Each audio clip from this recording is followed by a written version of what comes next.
Hello and welcome to Best Handmade Crafts. So today I'm going to be showing you how to make these lovely little organza ribbon flowers. So these can be made out of any of your leftover stash from ribbons, all those cut-offs that you don't like to throw away. So you can use satin as well, but it will take slightly longer to shrivel down because of the density of the fabric. But it can be used either way. So let's get going. I'm going to stick the camera up here on the side for a few moments. That's right. And these are the little flowers we're going to make. These are pale yellow with a black centre, and that's just underneath the brad, and a curly black side leaf. So I've also made a little black bow so that when we put the bouquet together it looks pretty. So these are the pieces that the flower are made out of. They're made out of a wide strip of organza ribbon, and it doesn't matter about the side edges because it just has a finishing touch to the side of the flowers. Right, so the longer that you cut them, the bigger the flower. And it doesn't matter whether they're the same size or not, but a bigger sheet of organza will make a bigger flower. So I've already prepped some of them, but we're going to put together the last few pieces.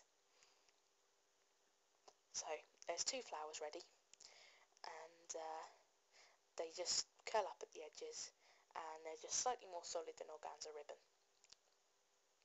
So I'm going to use a pair of tweezers to hold the centre, but I'm going to use the closed end, not the open end, because it's easier to use the closed end than to hold the opened end together. So I'm going to get out the heat gun, and we're just going to blitz away.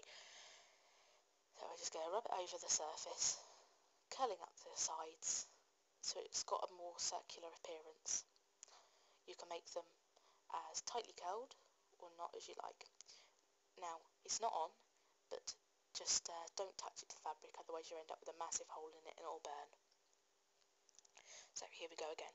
The second time it's quicker to melt down because obviously the heat gun's already reached its heat.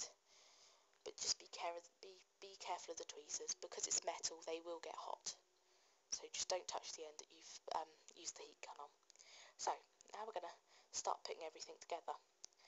Now I was going to start putting everything together, but then I realised I hadn't done the black centres. So I'm going to find out some brads. You can use brads, you can use eyelets if you want, just punch a little hole in the middle and just stick the eyelet through, or you can do a couple of stitches and add a button to the centre.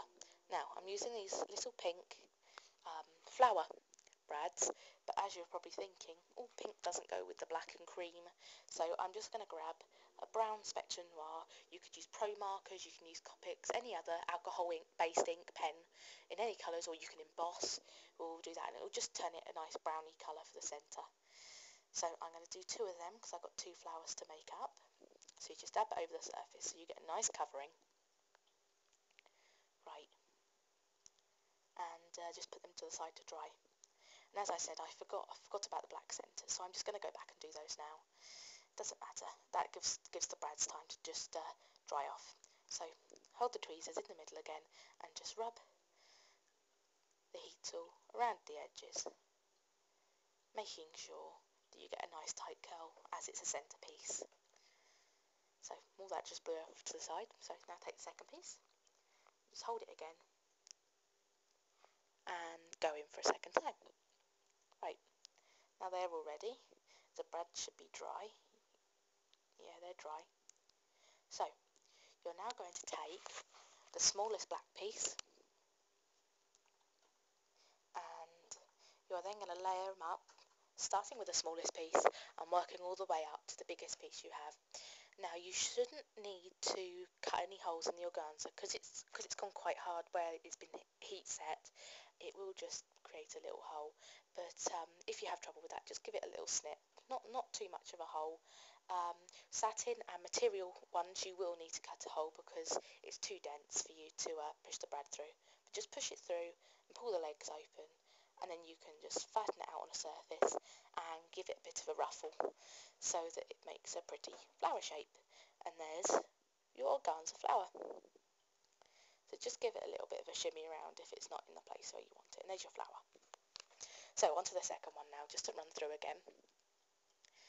You're going to take the little black piece and you're going to take the brad, push it through the black piece and work your way down, well, up until you get to the biggest piece, starting with the smallest and working right through to the big piece. So, just keep going. I mean, if you want to make a flatter version, I would suggest only about 2 or 3 pieces of these squares. It just makes it slightly flatter, so that if you're doing an envelope, putting the card in an envelope, then it just is a bit flatter, so you don't have to pay that extra postage. But if, like me, you like a bit of fluff, it works out better to do it that way. Now all you have to do is arrange them in any way you want. It takes a little bit of time to come up with a way you want it, but thanks for watching, and I'm just going to keep going, and I'm sorry about the voiceover.